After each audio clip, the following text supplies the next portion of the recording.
First of all, what are the main erogenous zones on a woman's body? Well, I'm going to say they come in two classes. Class one, the one that you really want to become super expert at, is her entire body, her skin, every bit of it. That's kind of erogenous zone number one.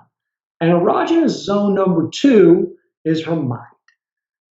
Just to really get into the place where you get her sexually aroused. These are the two biggest erogenous zones. Now, yeah, we can talk about her clitoris. We can talk about her nipples. We can talk about the nape of the neck. We can talk about uh, the A spot, which is the anterior fornix inside of her vagina. All of these things, they're all important. And we can talk about how to stimulate them.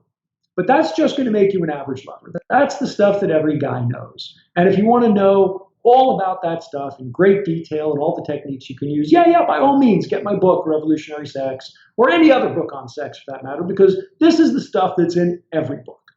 But the stuff that will really set you apart as a great lover is to really understand that the erogenous zone on a woman is her whole body and her mind. Now, first let's talk about her body. The proper way to stimulate a woman's body is by figuring out which parts of her body turn you on the most and which parts of her body turn her on the most, and play in both of those areas equally. And the way you find out is by becoming an expert of the woman that you're with. Every woman is different. There are women that can have screaming, prolonged orgasms from stimulating a small area on the bottom of her foot. True, I've seen it happen.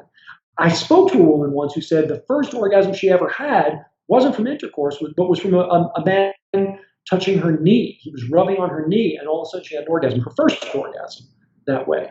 So different women are wired differently.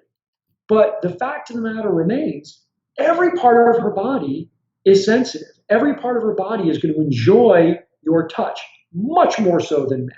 I mean, as men, we love to be touched. It feels so good when a beautiful woman, particularly a beautiful woman that you're in love with, strokes your face or grabs you by the shoulders. It feels great, but it's probably not going to give you an orgasm. Different with women. It's more powerful with them. You can give a woman an orgasm from stroking her hair. You can give a woman an orgasm from biting on the back of her neck. And even if you can't bring her to orgasm that way, you can certainly get her to the point where she's quivering with sexual desire. So you want to get good at this stuff. You want to touch her and notice. You want to notice when she kind of catches her breath, when she goes, when she leans in and presses back against your touch. That's how you find out her pleasure map, what feels good on her body. And spoiler alert, it's going to be almost every square inch of her body if you're touching her sensually like you mean it, like you're really enjoying it yourself. So play with her. She is your new toy. If she's a new lover, think of this as an adventure, uncharted territory, a new woman to map out, and take that process slow. Enjoy that process. Don't rush it. It's great fun.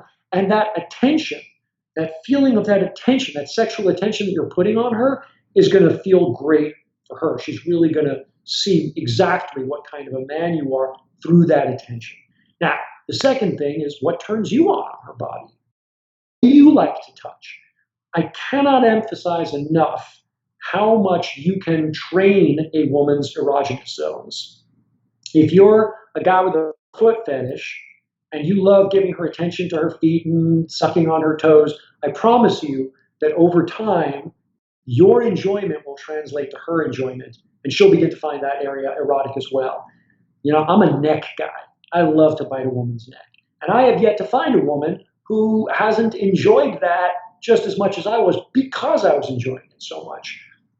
For you, it might be her hair. Do you like to pull hair? Guarantee she's going to like that too. Most women do. Like I said, her whole body is erogenous.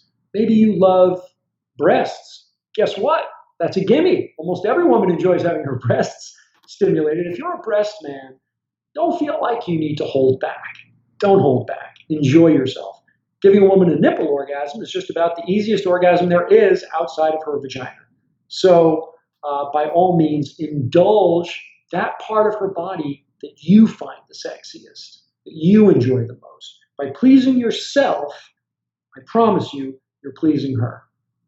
But the real erogenous zone for a woman is her mind.